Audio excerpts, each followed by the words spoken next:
Hello, everyone. Sad news today. Congresswoman Jackie of Indiana has died in a head-on collision. All four people who were involved in that crash have died. According to local news reports, we are going to look at the coverage locally there. Incidents like this, it's best to look at the people who are there on the ground.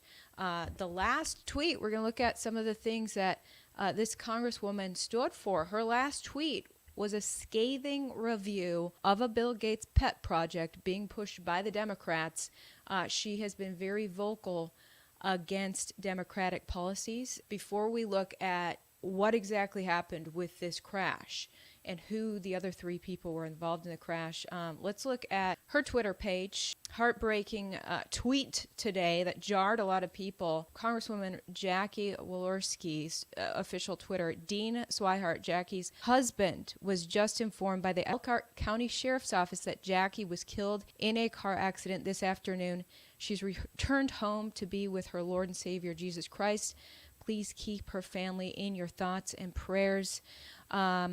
Many condolences in the comments, but then when you look further, there's also some horrible comments by apparently leftists who hated her conservative policies. She was taking a stand against the excessive spending and printing of money that's creating the inflation. She was taking a stand against the Democrats wanting to seize people's guns. She was taking a stand against abortion. She was staying very vocal about these things, and now she has suddenly died, and leftists are rejoicing in a chilling way.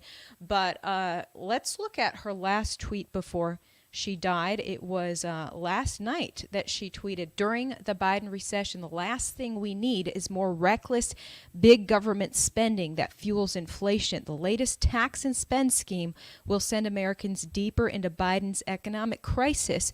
Whose years can't afford the Schumer Mansion tax hike? She tweeted that exactly a day ago now. This particular bill that she is just ripping to shreds is a Bill Gates pet project. Bill Gates has been sending multiple tweets about this project. He cares deeply about this project, and billions and billions of dollars from this project are going to go into climate change funding projects, ramping up to 2030, that Bill Gates wants to happen. Now, when the Democrats introduced this bill, it was Yahoo News that covered the fact that Democrats had a closed-door session after introducing this surprise bill and saying, and in that session they were saying, okay, messaging is key. Messaging is key, and they gave the bill a name that says it's going to reduce inflation. That's how they're presenting this bill, saying everyone's going to love it because it's going to reduce inflation. But is it really? Because if you're going to print that much money, printing money leads to inflation. Okay, but we're going to get the money back through tax hikes. Do tax hikes ever help the economy, though? So it's a very controversial bill. Messaging was key.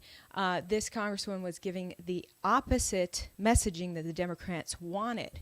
And now many Democrats are celebrating her death horrifically. Before I get any further, I got to shout out the sponsor of my coverage. We're going to look at Bill Gates' tweets, what's really going on with this bill. Shout out to the new sponsor of my coverage, the Backup Solar Bank, a historic dog rescue, rescued the life of his own master after the man became gravely injured while hiking. The man plunged 70 feet near Tahoe National Forest. His dog ran through the forest until he found two search team members.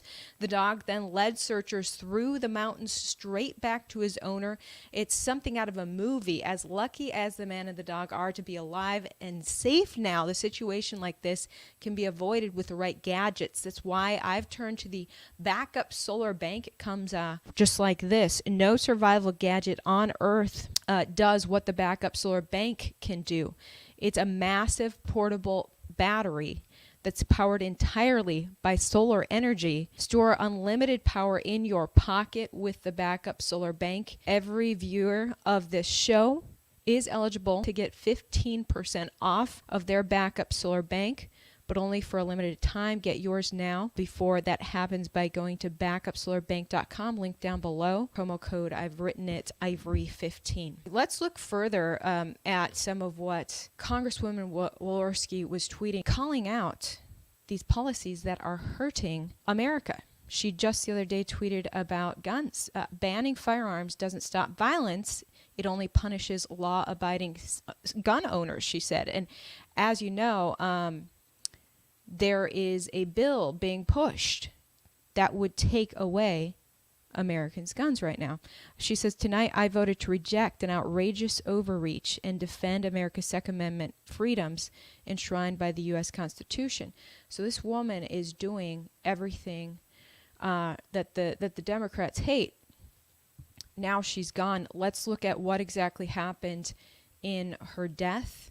I'm going to turn to the local news, WSBT, there in Indiana. It was a rural Indiana road that she died on, along with 3 other people. You can see images from the crash here. Indiana 2nd District Congresswoman Jackie has been killed in a car crash, the news reports. The crash happened about 12:30 this afternoon on State Road 19 between Napanee and Wakarusa. This is in her district. She died in the district in Indiana that she was representing. Police say a northbound car crossed the center line, hitting the vehicle. Walorski and 2 others were in. Zachary Potts and Emma Thompson were in the vehicle with Walorski, and they also died. They were 2 staffers of hers in their 20s. All of them have died. Let's see the pictures of the crash here. You can see one very damaged red vehicle. I'm not sure if that's the car that they were in or not.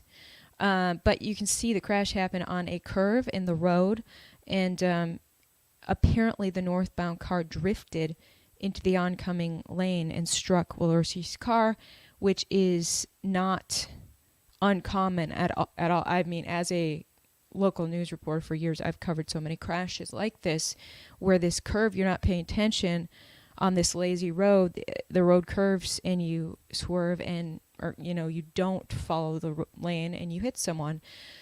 So that is what's happened here. You can see here, these are her 2 staffers.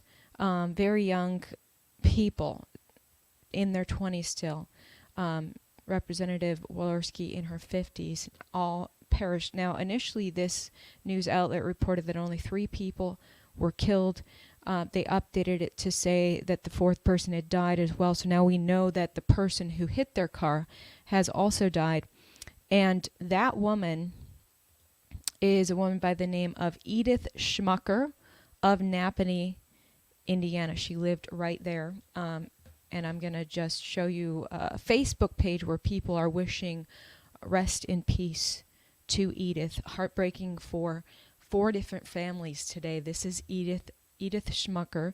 Looks like she lived a simple life with her family there in Indiana. And there she is living in... I just wanted to show you her as well because the local news did not show the other 3 people. Now, we want to get into what happens when someone like this dies. How are the people of her district going to be represented? The people of her district want to keep their guns while Congress is pushing this through. How will her vote count as Congress is pushing a gun ban and they are pushing massive spending that is going to probably create more inflation, even though it's called an Inflation Reduction Act. Well, Thought Company is a website that breaks down what happens when a member of Congress dies abruptly. They quote the Constitution here, quote, "When vacancies happen in the representation of any state, the executive authority thereof shall issue writs of election and fill such vacancies," Article 1, Section 2, Clause 4 of the U.S. Constitution. But filling a seat of a member of Congress turns out to be much more difficult and painstaking and longer term than filling the seat of a member of the Senate. And it's saying here that the people in that district will actually not be represented until that seat is filled. So they go without anyone voting on their behalf as these bills are being pushed through. Pretty stunning. It says, according to the U.S. Constitution and state law, The governor of the state calls for a special election to replace the vacant House seat. The full election cycle must be followed, including political party nominating processes, primary elections, and a general election, all held in the congressional district involved. The entire process often takes as long as from 3 to 6 months.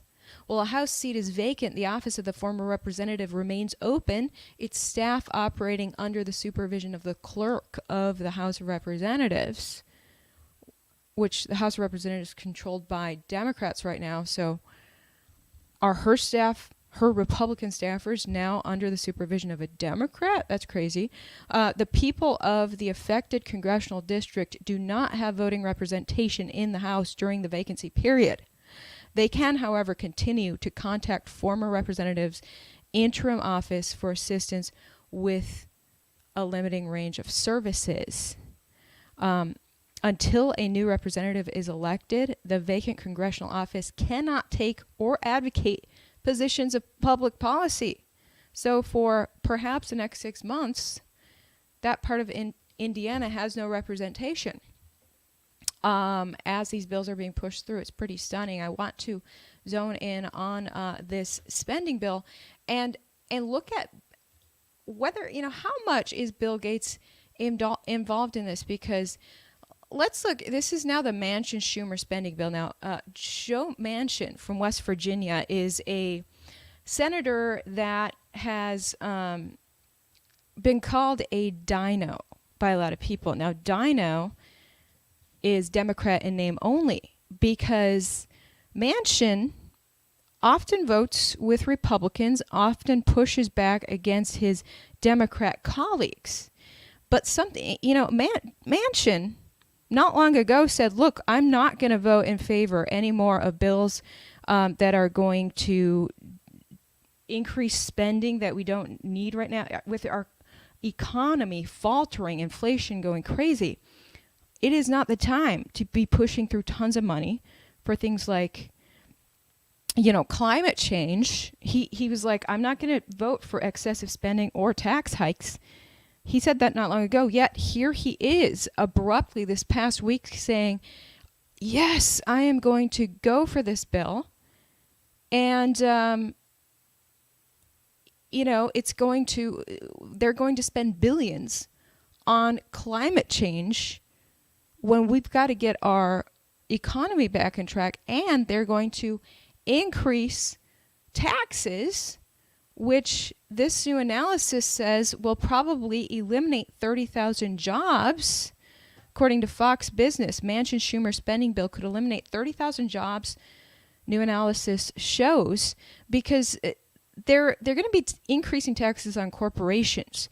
That hurts the corporation. The corporation has to make cuts somewhere, and maybe it has to lay some staffers off, especially full-timers. So it looks like tens of thousands of full-time jobs would be cut as these tax hikes happen to corporations, all amid a faltering economy, inflation that's largely been created through printing money and excessive government spending. And then we're going to continue that government spending, and somehow it's supposed to fix things. So very peculiar. And why did Senator Manchin abruptly change his mind and go against his Republican constituents in West Virginia, even though he's a Democrat? Well, it's interesting that Bill Gates tweeted the same day that it was announced.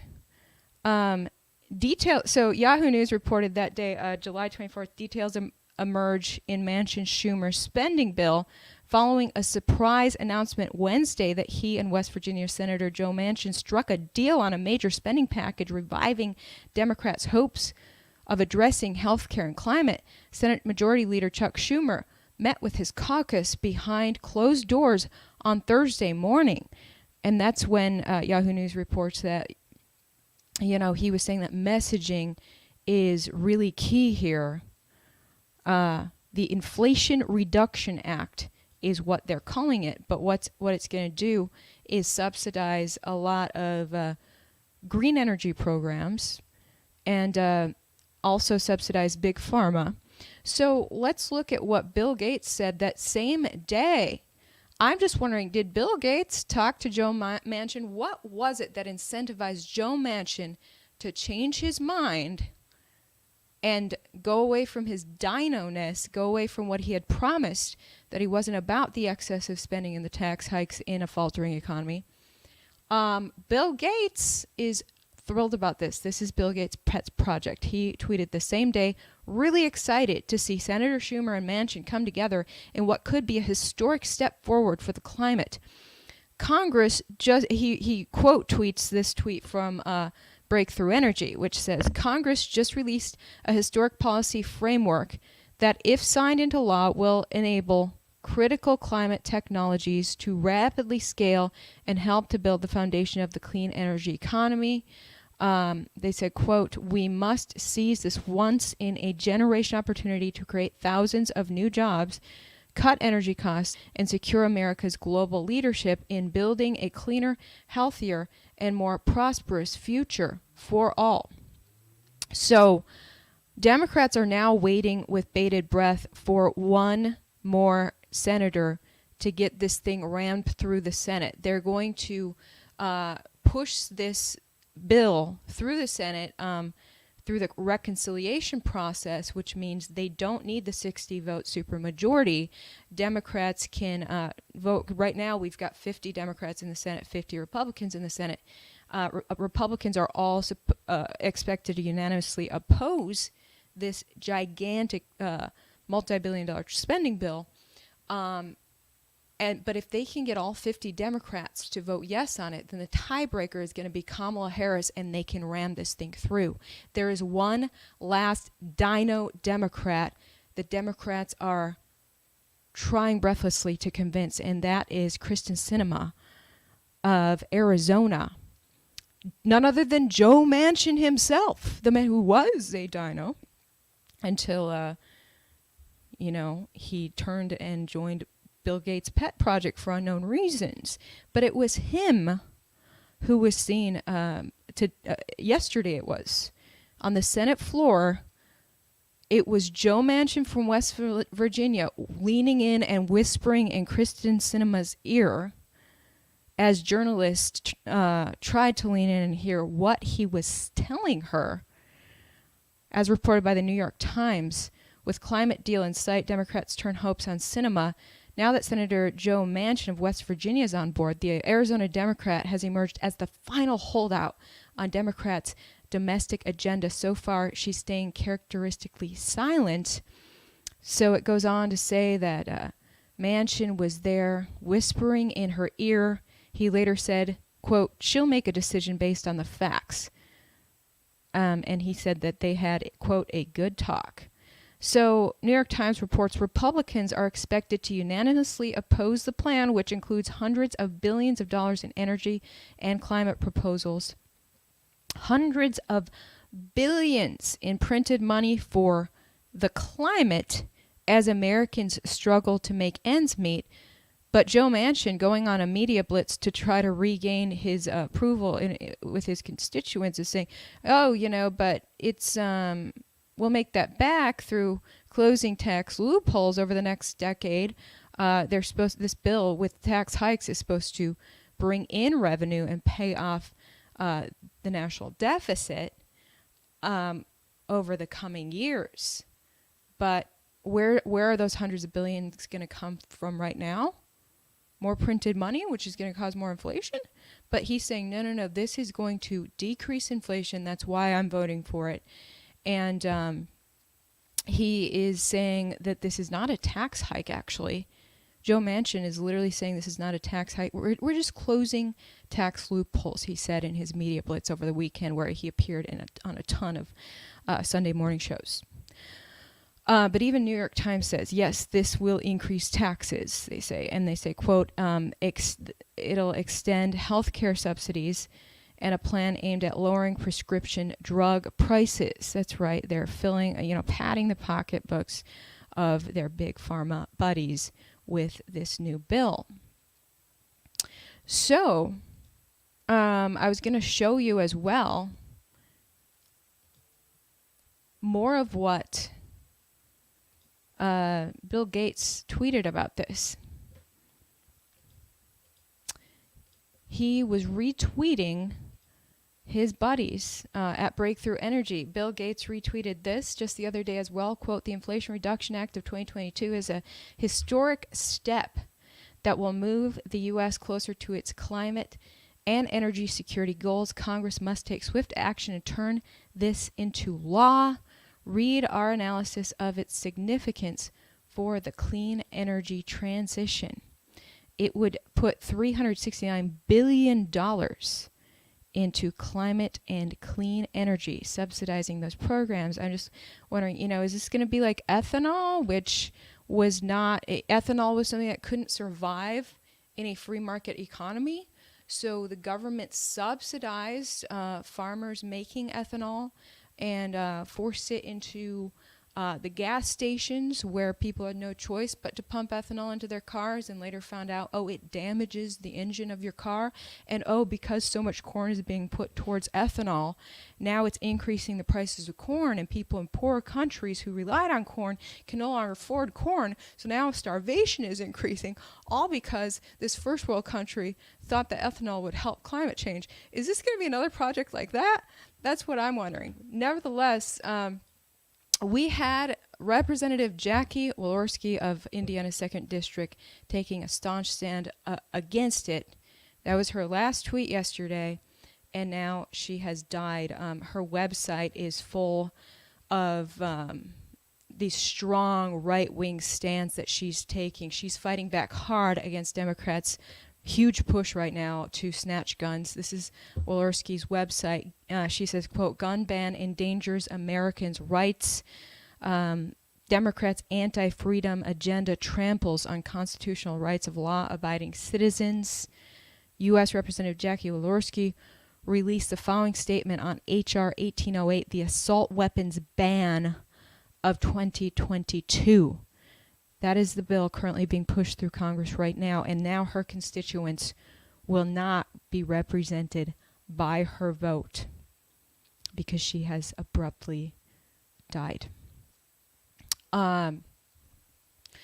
So,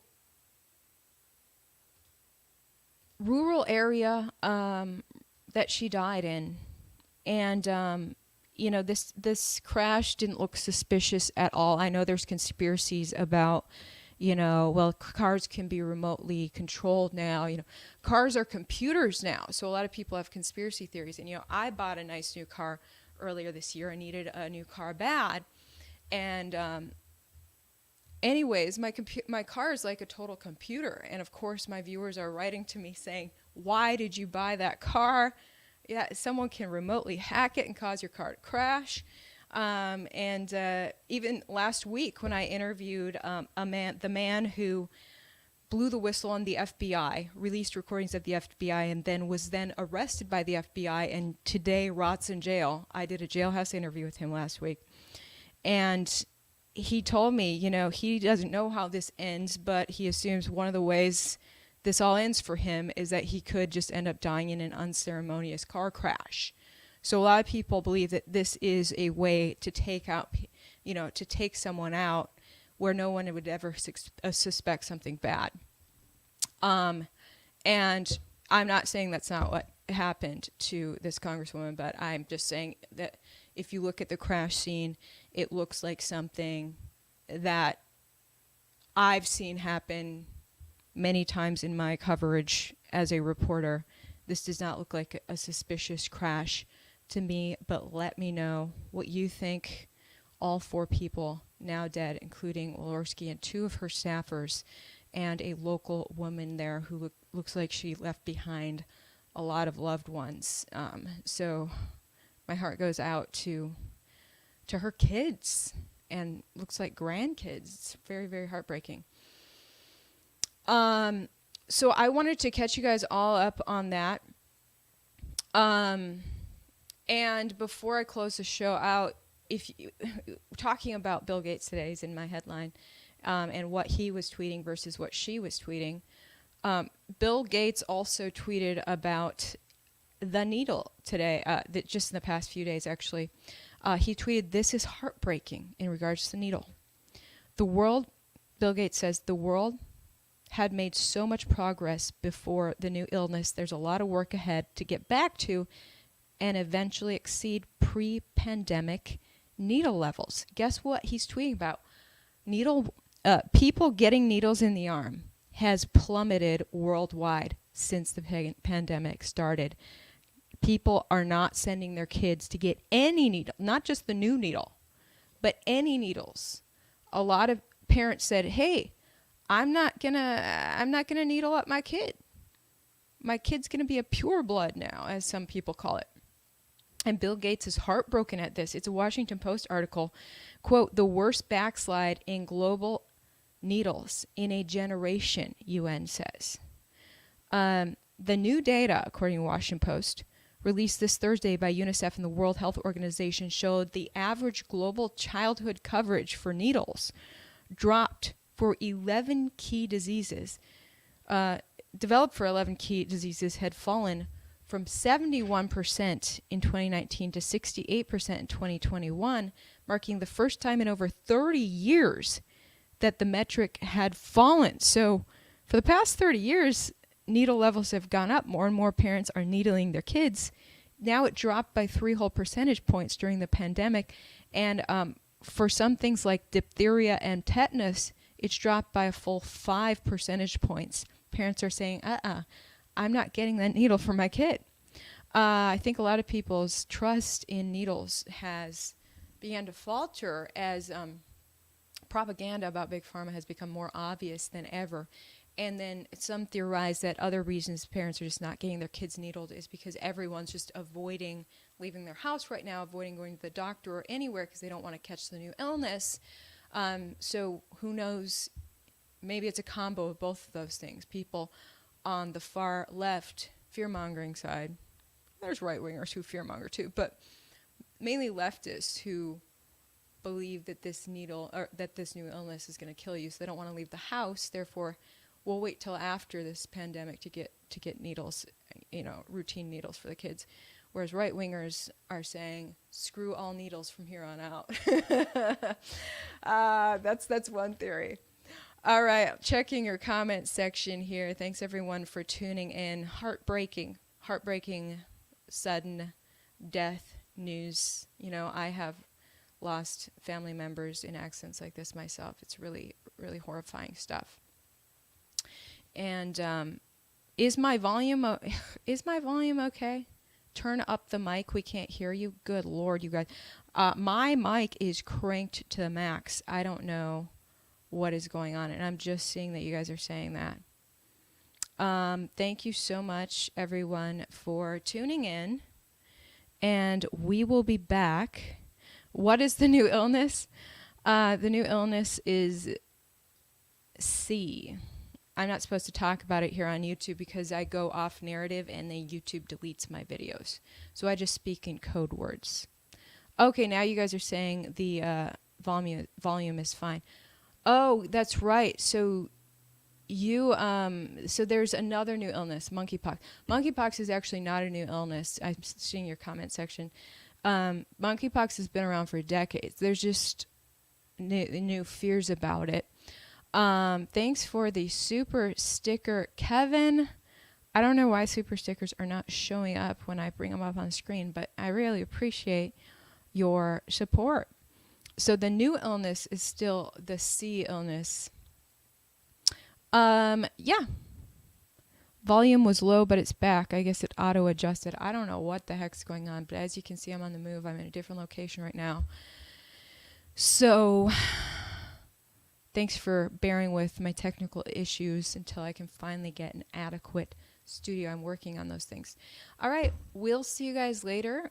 Tune into my uncensored website, link down below, where I've been uploading a bunch of new content that YouTube doesn't allow, ivoryhecker.com, for all that uncensored content. You can watch it on Roku and on iPhone app as well. Great app we're developing. Just search Ivory Hecker in the App Store. Thanks so much. Talk to you guys later.